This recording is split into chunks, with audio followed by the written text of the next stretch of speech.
Assalamualaikum warahmatullahi wabarakatuh. Perkenalkan, nama Abang Sandy Ramadhani, jurusan Psikologi di Universitas Islam Riau. Boleh perkenalkan diri, Dek? Nama saya Yang Kastelani Kasuma dari SMP 23 Pekanbaru. Kelas berapa, Dek? Kelas 8. Apa kabar, Dek? Alhamdulillah sehat, Bang. Sehat ya. Tadi gimana perjalanan ke sini? Alhamdulillah sedikit macet Macet ya. Adiknya di mana nih? di Garuda Sakti, Bang. Oh, jauh lagi ya, Dek ya. Iya, Bang. Naik apa dari sini, Dek? Naik motor, Bang. Motor ya. Panas waktu ya. Iya, Bang. Panem tuh emang kadang suka macet. Berarti lo panem tadi. Iya. Jadi sebelum abang mau masuk ke inti dari pertemuan ini, abang mau memberikan inform konsen untuk adik. Mohon dibaca dulu, nanti adik tanda tangan. Jadi ibaratnya nanti di sini nih semua apa yang adik jawab akan jadi privasi. Privasi adik aman lah. Oke, Dek ya. Ini dia. Dibaca dulu dia.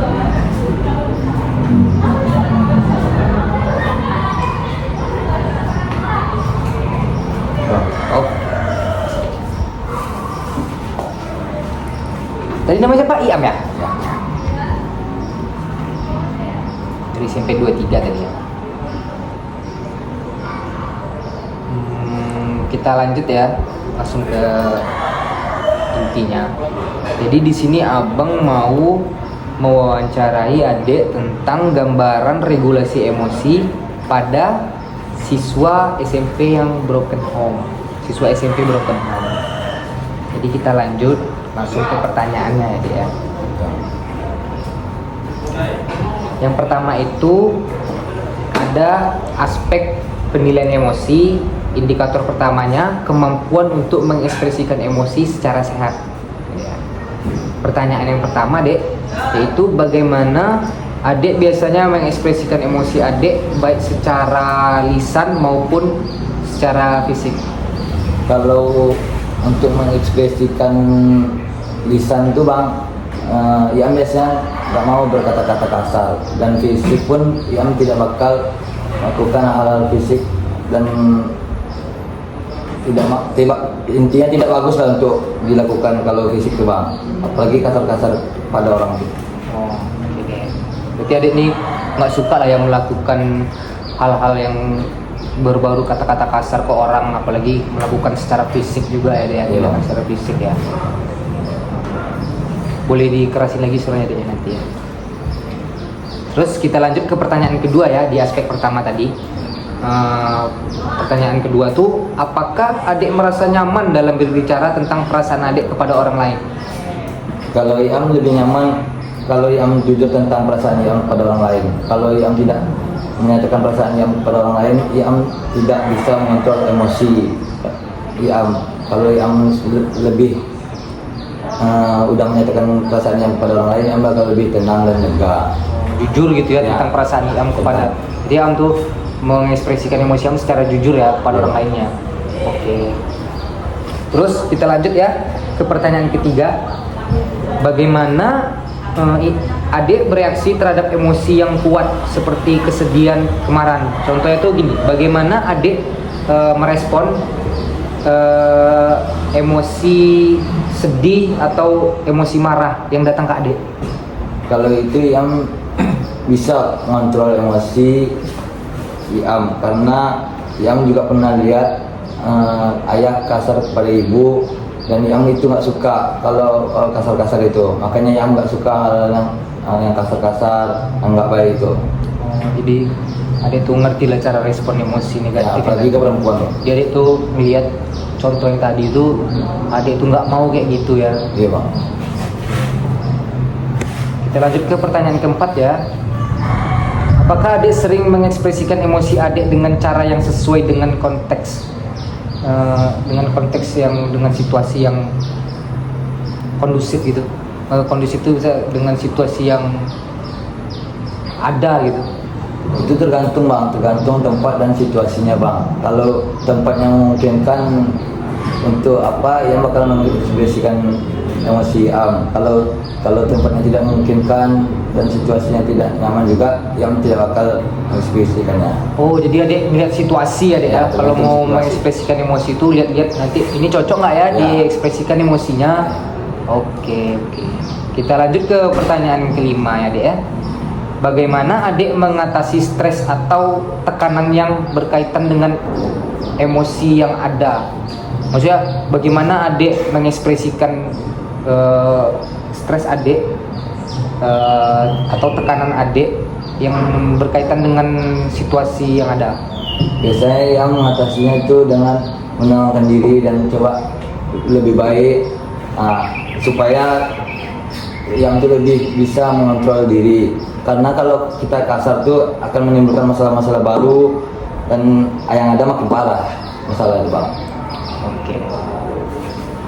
Jadi adik itu inilah ya, paham lah ya, Ya. dengan itu bisa mengontrolnya lah ya. Allah.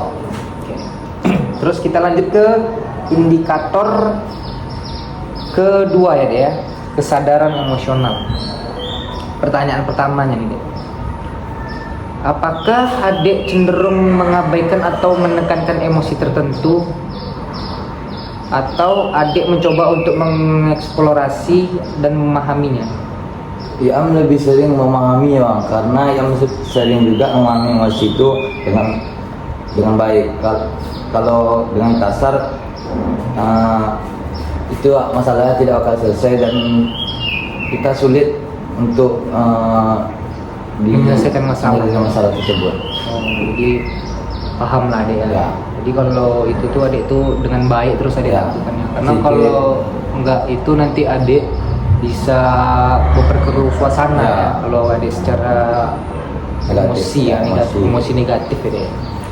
Oke deh. Terus kita lanjut ke pertanyaan kedua deh ya. Bagaimana adik mengenali tanda-tanda fisik atau pikiran yang berkaitan dengan perasaan emosi yang muncul? Paling kalau untuk fisik bang, geram-geram aja tangan nih rasanya. Cuman untuk melakukan hal tersebut tidak mungkin karena yang berpikir itu tuh nggak baik dan kita nggak boleh kasar pada orang lain. Kita harus memikirkan hal-hal yang terjadi dampak negatif ya bang. Oke deh. Jadi adik tuh adik tahan dulu ya. Pandai lah adik kontrol ya. Kontrolnya. Biar nggak apa gitu, biar nggak menghindari hal-hal yang nggak baik terjadi lah ya. Oke deh. Kita lanjut ke pertanyaan ketiga deh ya. Apakah adik merasa bahwa kesadaran emosi adik membantu adik dalam interaksi sosial atau hubungan pribadi adik? Karena kata itu bang sangat membantu pasti bang. Karena Iam tuh sadar kalau Iam tuh sedang emosi, pandai Iam menahan emosinya supaya menjadi lebih baik dari lingkungan, dari orang-orang sekitar dan juga hubungan-hubungan sosial ke orang lain bang. Oke. Jadi adik bisa lah ya menjaga hubungan ini ya. Kita lanjut ke pertanyaan keempat ya adik ya. Bagaimana adik merespon situasi yang menentang secara emosional atau stres? Bagaimana cara adik merespon situasi yang haru gitu? Atau emosi yang merespon stres yang datang gitu? Gimana? Biasanya Iam mengalihkan perhatian ke orang lain bang, atau berbicara kepada orang lain, berpikiran juga dengan pikiran yang positif dan tidak terlalu ambil pusing supaya masalah dapat diselesaikan dengan baik. Oke deh.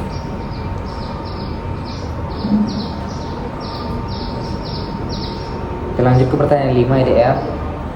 Apakah adik merasa bahwa kesadaran emosional adik berkembang seiring waktu, atau apakah ada merasa kesulitan untuk itu? Jadi apakah seiring bertambahnya umur adik tuh adik bisa sadar penuh tentang emosi adik? Pasti bang, soalnya semakin berjalannya waktu tentu kita semakin dewasa, bakal bisa mengontrol emosi kita, mengerti gimana orang. Kita harus pandai dan sabar menghadapi situasi atau masalah-masalah yang sangat negatif bang, masih emosi. Oke. Kita lanjut ke indikator ketiga deh ya. Kemampuan untuk mengelola stres. Yang pertama tuh bagaimana adik biasanya merespon situasi yang menimbulkan stres dalam kehidupan sehari-hari adik? Kalau untuk merespon situasi tersebut bang, yang biasanya berpikiran positif bang, untuk berpikiran positif untuk menjauhi hal-hal yang menimbulkan stres tersebut, supaya kita tuh selalu tenang dan tidak melakukan hal-hal yang positif negatif, supaya kita tuh harus selalu dipercaya orang atau gimana gitu. Jadi adik ini ya berpikiran positif terus ya, terhadap emosi negatif yang ada datang ke adik ya. Oke dek, kita lanjut ke pertanyaan keduanya dek ya. Apakah adik punya strategi atau teknik yang adik gunakan untuk mengurangi stres ketika adik merasakannya? Yang terutama pasti kan pasti berpikiran positif dan baik tentang semua orang, dan ada juga yang membantu kayak berolahraga seperti biasa bermain futsal, jadi kami menenangkan diri dari sana. Jadi adik nggak mencari hal-hal positif. Jadi adik nggak memikirkan masalah yang datang tadi ya. Jadi adik ada masalah, stres datang, adik cari hiburan gitu ya, supaya adik lebih tenang gitu ya. Oke dek. Kita lanjut ke pertanyaan ketiga ya dek ya. Bagaimana adik mengenali tanda-tanda fisik atau emosional yang menandakan bahwa adik sedang mengalami stres? Biasanya bang selalu tuh nggak mood kadang menjalankan aktivitas sehari-hari itu bang. Jadinya malas keluar gitu, bersosialisasi karena yang takut ngomong sama orang, pas lagi stres takutnya nggak bisa kontrol emosinya. Oke, jadi adik tuh bisa lah adik ya, kayak takut nggak bisa kontrol emosi adik tadi ya, sedang mengalami stres tuh ya adik ya. Kita lanjut ke pertanyaan 4 adik ya. Apakah adik merasa bahwa adik memiliki keterampilan cukup untuk mengelola stres yang muncul dalam hidup adik? Adik punya keterampilan nggak? Maksudnya adik punya keterampilan khusus nggak untuk emosi yang datang? Bisa nggak adik kendalikan? Adik punya keterampilan nggak terhadap masalah yang datang ke adik? Punya sih bang, dengan mengurangi interaksi sosial dengan orang lain gitu. Oh, jadi biar adik nggak ada masalah ke orang gitu? Ya tambah banyak. Oh itu ya. Jadi adik tuh maksudnya mengurangi interaksi yang negatif lah ya, biar nggak menimbulkan konflik antara orang lain gitu ya. Betul. Oh. Kita lanjut ke pertanyaan nomor 5 ya dek ya. Bagaimana adik merasa bahwa kemampuan dalam mengelola stres telah mempengaruhi kesejahteraan mental dan fisik adik secara keseluruh? Yang namanya manusia bang pasti ada kekurangan, kadang terjadi tuh nggak bisa mengelola stres, tapi kadang berusaha untuk berpikiran selalu pikiran positif bang, walaupun kadang negatif tapi harus positifan terus. Paksa positif ya? Terus. Oke. Jadi ya. Kita lanjut ke indikator ke 4 ya dek. 4 ya dek ya. Yang pertama itu dek, bagaimana cara adik menempatkan diri adik dalam posisi orang lain dalam memahami perasaan dan pengalaman mereka. Jadi bagaimana cara adik menempatkan posisi? Jadi adik tuh ibaratnya bagaimana cara adik memahami posisi orang tuh lagi stres. Ibaratnya kayak orang curhat ke adik, tentu adik kan memahami perasaannya kan. Bagaimana cara adik memahami perasaan sedih orang tuh? Jadi kalau biasanya akan mengasih masukan lah kepada orang tersebut. Kalau enggak mencari juga hal-hal positif, berbicara dengan orang lain supaya tuh bisa memberikan masukan atau pendapat dari kepada orang lain. Oke.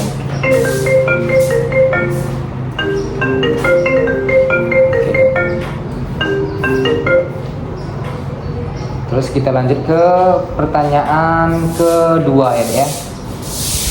Dari apa yang adik lakukan ketika seorang sedang mengalami kesulitan atau kesedihan untuk menunjukkan empati dan dukungan? Jadi apa yang adik lakukan ketika seorang sedang mengalami kesulitan atau kesedihan?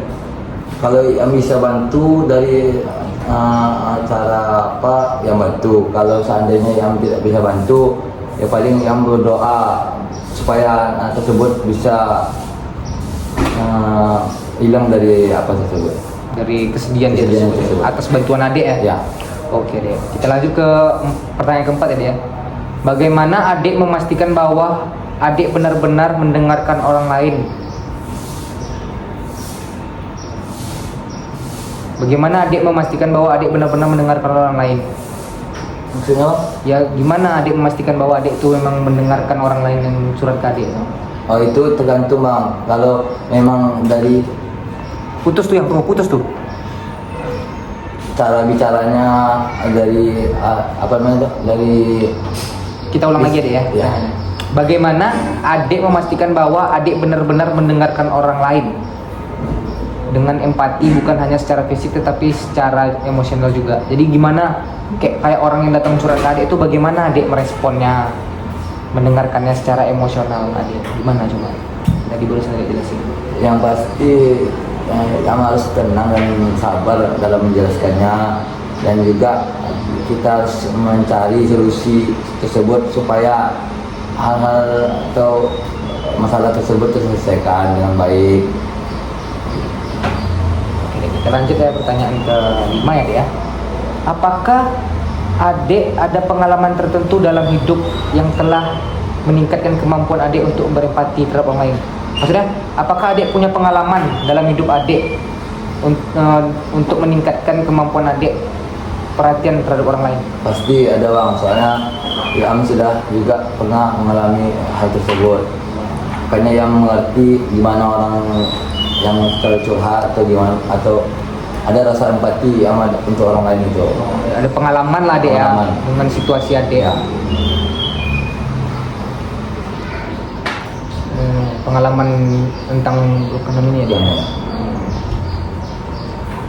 Kita lanjut ya Dek ya ke aspek kedua, aspek kedua pengaturan emosi. Indikator pertamanya kemampuan untuk menahan diri dan reaksi secara impulsif, reaksi secara sadar. Yang pertama itu ada bagaimana adik biasanya mengelola atau menahan diri adik untuk melakukan tindakan yang tidak baik dalam situasi yang menentang atau stres. Biasa kalau Am untuk menahan emosi itu bang, Am melakukan hal, cari kesibukan yang lain lah, atau mencari hiburan, atau pergi-pergi healing atau gimana itu. Kadang-kadang berdoa, meminta kepada Allah, kadang berolahraga, supaya kita tuh tidak pikiran kita tidak ke sana aja. Oke deh. Kita lanjut ke pertanyaan kedua ya deh.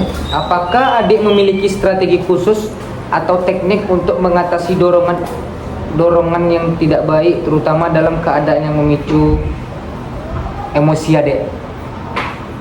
Apakah adik memiliki strategi atau memiliki teknik untuk mengatasi keadaan yang tidak baik Kalau dalam keadaan adik yang sedang emosi tinggi?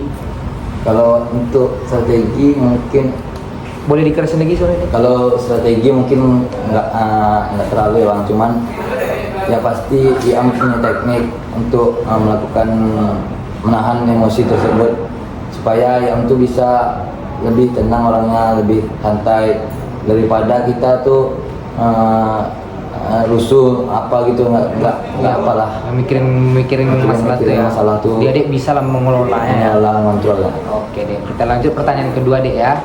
Apakah adik memiliki strategi khusus atau teknik untuk mengatasi dorongan yang tidak baik dalam keadaan yang memicu emosi adik? Oh itu tadi udah ya, maaf ya, terlambat tadi ya. Pertanyaan ketiga lagi deh. Bagaimana adik membedakan antara dorongan yang tidak baik dan tindakan yang lebih disengaja dan dipertimbangkan? Kalau membedakan itu ya pasti kita tahu bang, dorongan yang nggak baik itu kan kita bakal tahu. Kita kan yang juga udah pandai sedikit lah berpikir untuk yang mana dorongan yang baik, yang enggak, yang mana tekanan yang baik atau enggaknya. Udah bisa lah adik sekarang membedakannya di umur Insya sekarang Allah. ya. Alhamdulillah. Kita lanjut pertanyaan keempat ya, Dek ya. Misalnya soalnya lagi nanti ya, Dek ya. Apakah adik pernah mengalami kesulitan dalam menahan diri dari tindakan yang tidak baik di masa lalu, adik? Pernah Bang. Pernah? Pernah. Kenapa tuh? Karena waktu itu posisi lagi ya gimana Bang, banyak masalah juga Bang. Masalah terus?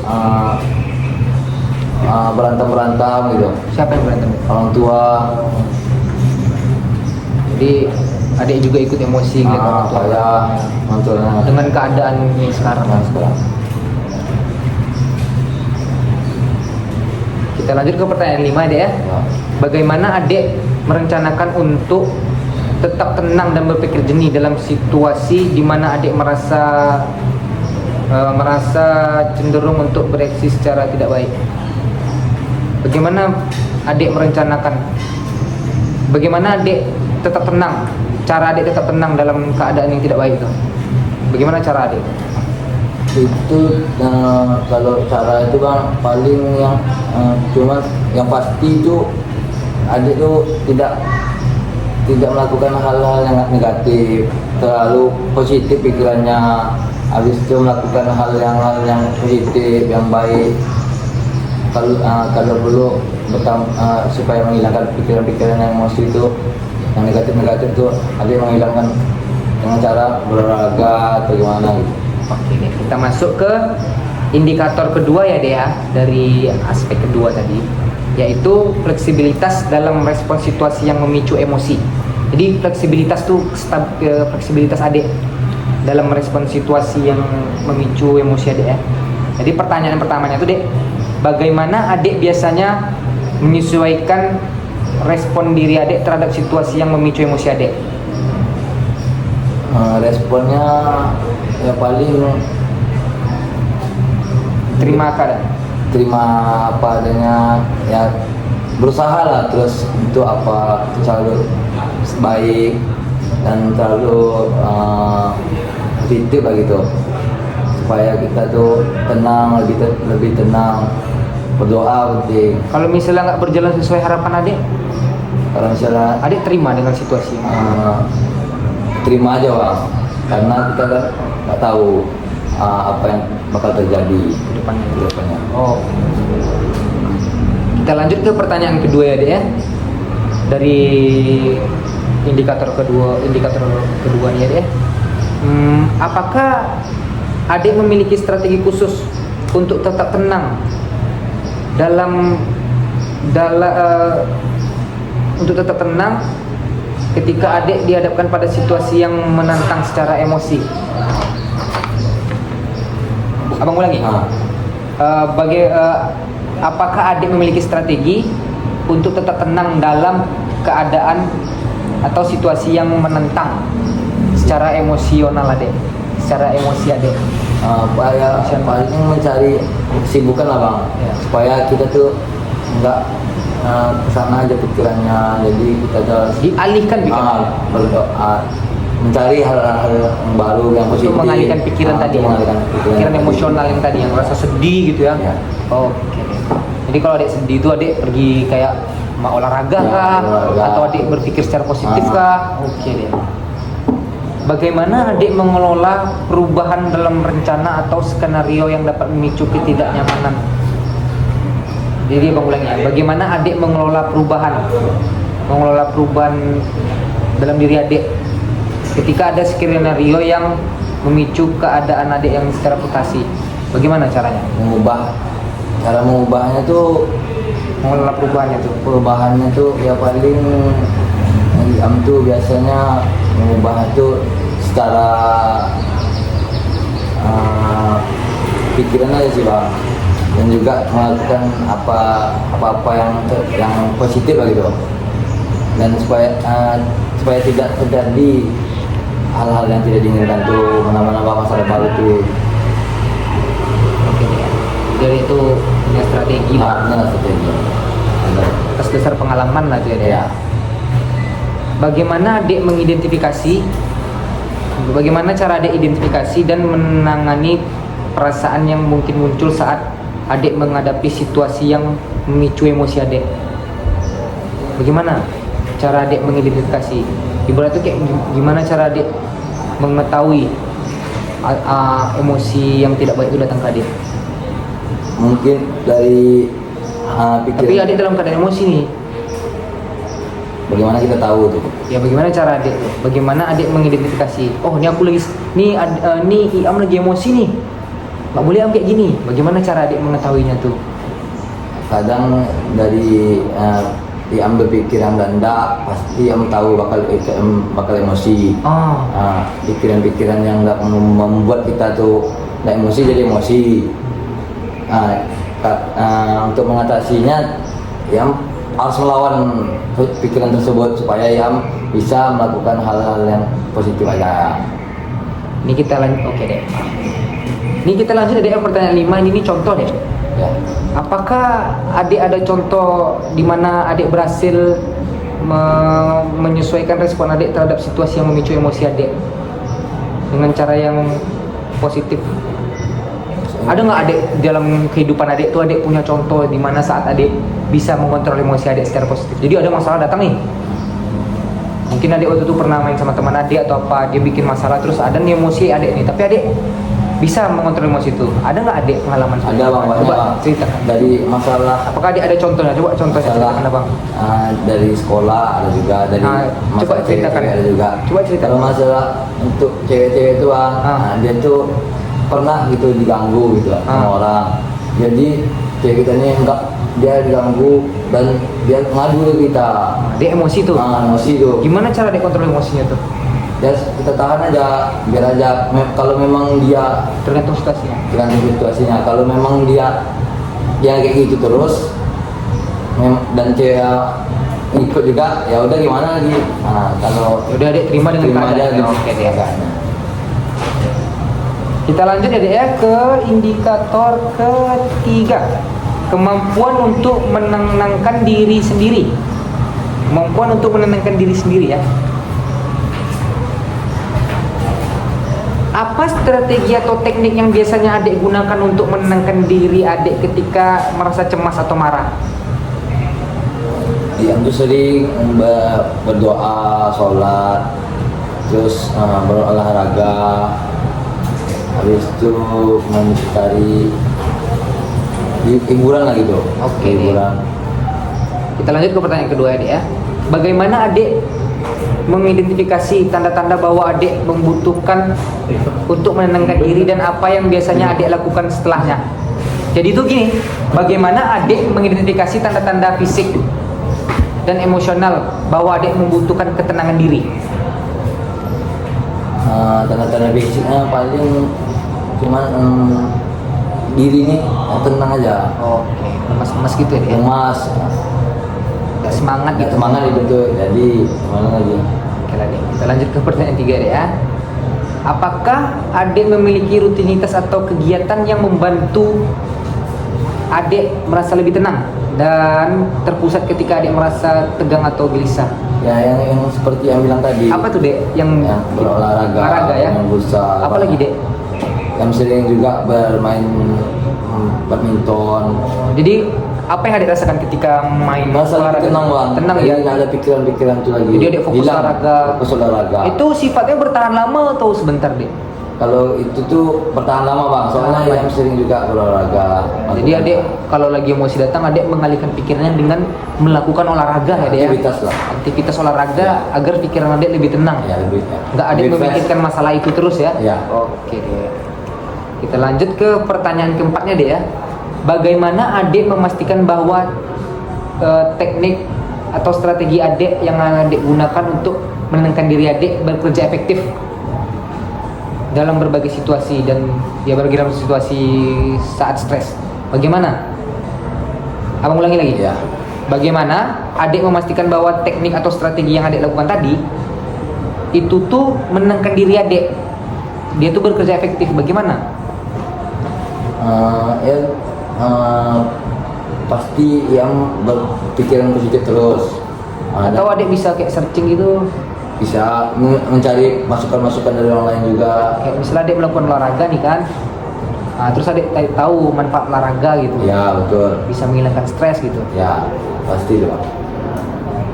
Jadi bagaimana adik memastikan bahwa teknik atau strategi adik tuh yang adik gunakan tuh bisa menenangkan diri adik dalam keadaan stres tuh? Memastikan gitu. Ya, gimana? Ya pasti, soalnya ya udah sering juga mengalami kayak gitu. Oh, karena udah sering Ada sering mengalami kayak gitu, udah sering adik lakukan. lakukan, makanya ya hilang gitu.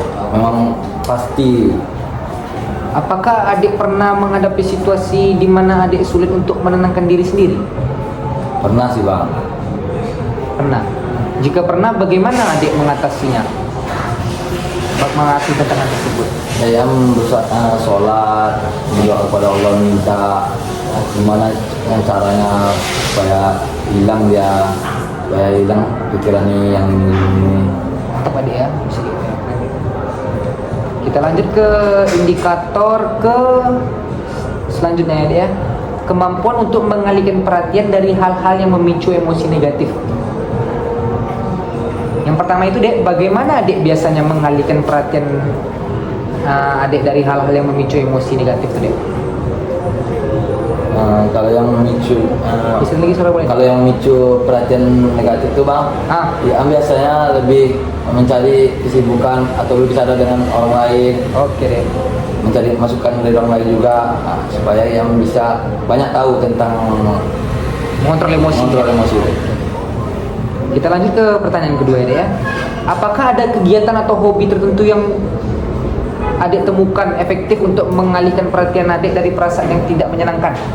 Ada ya Ada tadi? lah. Yang tadi ya? Yang tadi. Apa tuh dek yang tadi? Yang Boleh dijelaskan? berolahraga secara rutin, futsal, Menambah kegiatan di sela-sela, tapi kegiatan olahraga ya di Kegiatan sela-sela. olahraga. Oke. Kita lanjut ke pertanyaan ketiga deh ya. Bagaimana adik memastikan bahwa kegiatan atau strategi yang adik gunakan untuk mengalihkan perhatian benar-benar membantu adik merasa lebih baik daripada terjebak dalam emosi negatif? Bagaimana adik memastikan bahwa kegiatan atau strategi yang adik gunakan tuh bisa mengalihkan perhatian tuh benar-benar? Ya karena Iam sering juga melakukan hal-hal tersebut, makanya Iam tahu dan bisa mengatasi dan bisa memastikan bahwa itu pasti bakal Mengalihkan emosi. kita. Apakah adik memiliki, kita lanjut pertanyaan keempat tadi ya. Ya. Apakah adik memiliki metode khusus untuk mengubah fokus adik dari hal-hal yang memicu emosi negatif? Apakah adik memiliki metode khusus selain olahraga? Metode khusus untuk mengubah fokus adik dari hal yang memicu.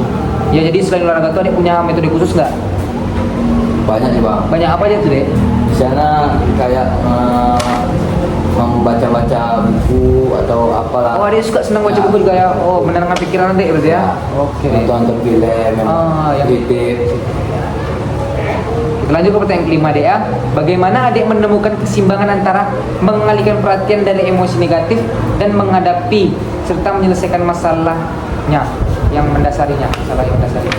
Mengalihkan perhatian itu menyimbanginya itu bisa bang, cuman agak sulit, tapi diusahakan supaya lebih seimbang bang, karena kalau lebih seimbang lebih bagus ya, supaya nggak lebih kepikiran negatif. Oke deh, ini sekarang kita masuk ke indikator terakhir nih deh ya. Indikator ketiga, adik sekarang boleh besarin lagi suaranya ya, karena situasinya ribut sini ya. Yang ketiga itu dek, aspek yang ketiga itu dek, pengungkapan emosi. Indikator pertamanya itu dek, kemampuan untuk berkomunikasi. Jadi ini cara adik berkomunikasi nih. Pertanyaan yang pertamanya itu dek, bagaimana adik biasanya mengekspresikan perasaan adik kepada orang lain, terutama ketika perasaan tersebut penting atau rumit? Kalau mengekspresikan itu bang tergantung orangnya juga bang. Kalau Komunikasi adik, ya, yang dibahas di sini komunikasi adik. Misalnya komunikasi itu ya gimana orangnya, kita komunikasi itu pandai nggak dia pandai dan memahami juga kita berkomunikasi sama dia tuh, kalau dia bisa bakal komunikasikan. Berarti adik melihat, oh adik nih empatinya tinggi nih ya. Berarti Ya. adik melihat dulu situasi yang kayak teman adik nih, bisa nggak ya kira-kira aku sampaikan emosi Pandai dia. Iam ke dia gitu ya. Oke. Nomor 2 lagi ada pertanyaannya. Apakah strategi yang adik gunakan untuk mengkomunikasikan kebutuhan adik kepada teman adik dengan jelas dan terbuka? Lalu Bagaimana strategi adik untuk mengkomunikasikan perasaan adik tadi kepada orang lain dengan jelas dan terbuka? Jujur ya adik pertamanya ya? ya jujur, pasti jujur. Terus? Ya kalau kita komunikasi pada orang yang memang sudah tersampaikan jelas, lebih tenang kita, lebih lega rasanya. Lihat-lihat orang lah. Lihat Pak. orang juga. Kita lanjut nomor 3 lagi adik ya. Bagaimana adik merencanakan komunikasi tentang perasaan adik dan kebutuhan adik agar menciptakan lingkungan yang aman dan mendukung untuk bicara tentang hal-hal yang positif? Ya Iam pasti jujur dan terbuka supaya Iam tuh bisa lebih tenang dan lihat kondisinya juga. Oke. Itu pertanyaan nomor 3 tadi tuh dek ya. Pertanyaan keempat lagi dek ya. Bagaimana adik menangani situasi di mana adik merasa sulit untuk mengartikulasikan perasaan adik? Dengan jelas. Ulang lagi Bang. Bagaimana adik menangani situasi di mana adik merasa sulit untuk menanganinya, perasaan adik itu? Bagaimana adik menanganinya? Menanganinya ya mencari hal-hal yang baru yang sibuk tengah supaya adik tuh bisa tenang, bisa lebih fresh lah gitu pikirannya. Kita lanjut pertanyaan kelima ya dek ya. Apakah adik memiliki pengalaman di mana kemampuan adik untuk berkomunikasi secara efektif tentang perasaan dan kebutuhan adik telah membantu memperbaiki hubungan pribadi adik dengan atau menyelesaikan konflik adik jadi lebih baik? Ada Bang. Ada. Ada pengalaman adik ya? Ada lah pengalaman. Kemampuan adik berkomunikasi itu ya. Kita lanjut ke indikator kedua dari aspek ketiga tadi ya. Pertanyaan pertama tuh bagaimana adik biasanya memulai dan memelihara hubungan baru dengan orang lain? Tentu adik memahami seseorang tersebut dulu dan tidak langsung mulai langsung dipahami dia dulu. Oke. Kita lanjut pertanyaan kedua ya. Apa yang menurut adik merupakan kunci utama dalam membangun kepercayaan dan saling pengertian dalam hubungan pribadi adik? Kita harus saling percaya dan mengerti lah keadaan seseorang, gimana dia mengerti kita. Harus mengerti, paham keadaan itu ya. Oke, kita lanjut ke pertanyaan ketiga deh ya. Bagaimana adik menangani konflik atau ketegangan dalam hubungan dengan cara yang memperkuat ikatan dan kedekatan dengan orang lain? Bagaimana cara adik tuh menangani konflik atau ketegangan dalam hubungan dengan seseorang? Ya, adik harus pandai mencari solusinya supaya masalah tersebut terselesaikan. Oke. Kita lanjut pertanyaan keempat ya. Apakah adik memiliki kebiasaan atau praktik tertentu yang membantu adik tetap terhubung dengan orang-orang terdekat dalam kehidupan adik? Punya Bang. Apa tuh kebiasaannya? Kebiasaannya paling berbicara dengan orang lain, Dengan orang-orang kerabat terdekat ya. terdekat, Tentunya sopan adik sopan ya. ya, baik. Baik ya. Selalu basa-basi lah basa-basi, bahasanya. pandai lah kita. Pertanyaan kelima lagi adik ya. Bagaimana adik memastikan bahwa hubungan adik dengan orang lain tetap seimbang atau adik saling menguntungkan dalam memenuhi kebutuhan emosional adik? Ya, adik selalu Bisa lagi sore adik? ya adik selalu harus pandai lah kita dalam bersosialisasi berteman lah dengan orang tuh, kita harus menjaga hubungan kita, pandai kita cara ngapain orang tuh gimana. Oke deh. Kita lanjut ke indikator ketiga. Ya. Bagaimana adik kita lanjut ke indikator ketiga deh ya. Pertanyaan pertama, bagaimana adik menunjukkan penghargaan terhadap perasaan dan pengalaman emosional orang lain dalam percakapan atau interaksi sehari-hari? Bagaimana adik menunjukkan penghargaan terhadap perasaan pengalaman seorang emosional, penghargaan emosional orang lain dalam Maksudnya percakapan? penghargaan? Contohnya gini, misalnya adik ada teman adik yang juara, bagaimana adik responnya terhadap teman adik itu? Ya paling ngasih selamat ya, Kongres, ya, ucapan-ucapan kata-kata yang baik. semangat, supaya lebih apa namanya itu, supaya lebih baik hubungannya juga. Oke, kita lanjut pertanyaan kedua deh ya. Apakah adik merasa penting untuk mengakui dan memvalidasi emosi orang lain saat berinteraksi? Dan bagaimana adik melakukannya? Maksudnya apa? Apakah adik ini merasa penting untuk mengakui dan memvalidasi emosi orang lain saat berinteraksi? Jadi, apakah adik tuh mementingkan perasaan orang lain? Ya sangat sangat penting. Soalnya kan nggak semua orang bisa menerima omongannya sembarang aja. Gimana cara adik melakukan itu contohnya? Ya kita harus memberikan solusi atau apalah sebuah masukan kepada orang lain supaya orang lain tidak gampang sakit hati atau gimana. Lanjut pertanyaan ketiga ini ya. Bagaimana adik menanggapi orang lain yang sedang mengungkapkan emosi, terutama jika emosi tersebut berbeda dari yang adik rasakan? Jadi bagaimana respon adik menghadapi orang lain yang sedang mengungkapkan emosi? Sebenarnya gimana ya, kalau selagi paling mendengarkan orang tersebut berbicara, kalau bisa diatasi atau kasih. Kalau orang itu minta solusi, kalau orang itu lebih kasih solusi, masukan. kita lanjut ke pertanyaan keempat ini ya. Bagaimana adik memastikan bahwa adik memberi perhatian yang memadai terhadap perasaan orang lain dalam situasi sosial terlepas dari sibuknya kehidupan adik sehari-hari? Dan kita sama orang lain kan juga bisa tahu kita tuh nampak nggak kita tuh mempedulikan orang lain, mempedulikan perasaan orang lain juga, dan kita tahu juga, orang tahu juga kita gimana gitu. Tapi adik pandai membagi waktu ya. Kita pandai membagi waktu juga. Kita lanjut ke pertanyaan nomor 5 ya.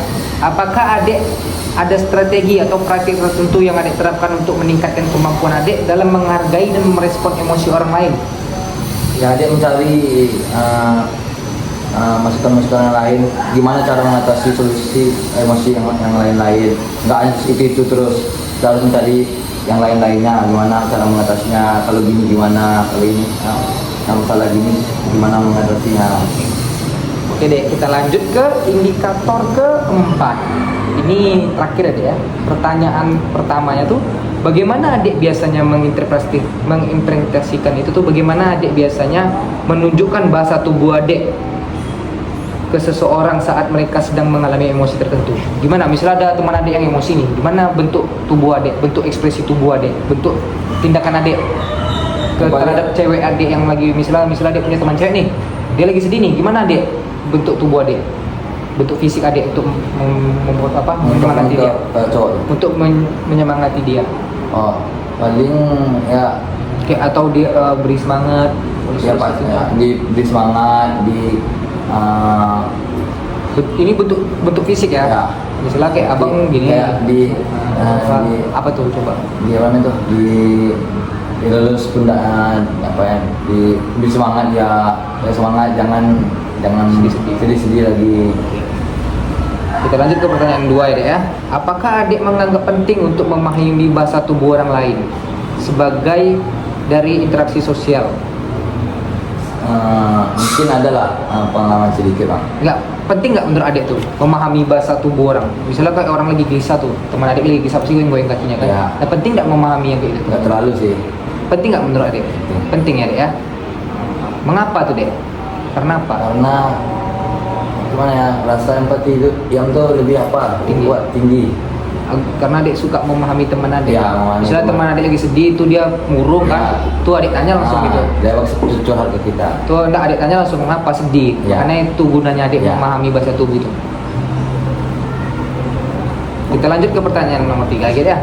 Bagaimana adik menanggapi perbedaan antara ekspresi secara lisan dan secara fisik seseorang saat mereka sedang mengalami emosi? Kalau lisan bisa mungkin berkata-kata kasar, kalau fisik bisa kayak mukul-mukul dinding gitu. Oh, saat teman-teman adik mengalami emosi ya. Betul. Nomor 4 ya, apakah adik pernah mengalami situasi di mana pemahaman adik tentang bahasa tubuh seorang membantu adik menyesuaikan respon adik dengan baik terhadap emosi mereka? Ada bang. Ada ya. Gimana tuh? Ibarat gini nih, apakah adik pernah mengalami situasi di mana ini teman adik tuh menunjukkan bahasa tubuh yang berubah gitu? Responnya yang biasanya dia nggak kayak gitu tapi dia kayak gitu. Ya. Pernah? Nah, Terus adik menilai gimana tuh? ya Waktu dia sering emosi gitu. gimana kita nggak apa kali misalnya itu kita nggak terlalu paham nggak terlalu terpikir lah dia bakal kayak gitu. Itu nomor 5 ya. Bagaimana adik meningkatkan kemampuan adik dalam memahami bahasa tubuh orang lain? Pak adik selalu mencari informasi-informasi atau tata cara memahami tubuh orang lain, membaca dari artikel atau internet juga. Terus adik sering memahami orang ya? juga. Orang ya? Ya. Orang di mana tuh? Di sekitar lingkungan sekitar mana? lingkungan yang Sekian dari yang abang wawancara ini adek ya. Terima kasih udah hadir dan mau meluangkan waktu adek untuk mau menjadi subjek abang. ya bang. Abang sangat-sangat berterima kasih kepada adek. Sama bang. Untuk ini dek, karena adek udah mau meluangkan waktu mau menjadi subjek abang ada sedikit hadiah nih untuk adek. Diterima dek ya. Masa lagi bang apa dong bang? Anda ambil lah. Apa dong bang? Makasih banyak dek ya. Makasih bang. Tuh.